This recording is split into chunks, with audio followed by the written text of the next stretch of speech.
Salom o'quvchilar, bugungi olimpiadamizga xush kelibsizlar. Men ismim Ibrohim, bugun imtihonga nazoratchisiman.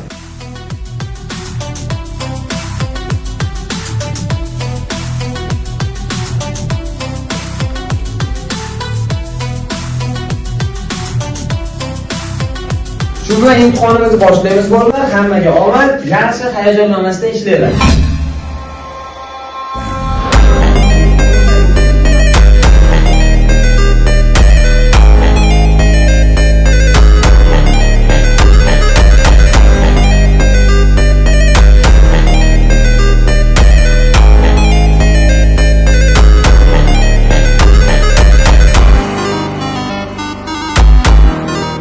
Hammaga rahmat bolalar, imtihonimiz tugadi. Hammalaringiz salomat bo'linglar. Xudo xohlasa kechpayt imtihon javoblaringizni e'lon qilamiz.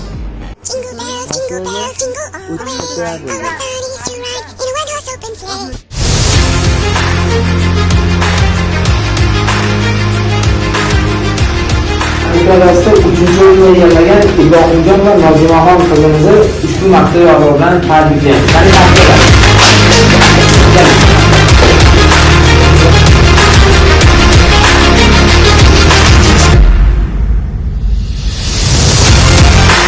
Ikkinchi o'rinni egallagan Foziljon Muhammadjonni ushbu maqtov yordami bilan tabriklaymiz.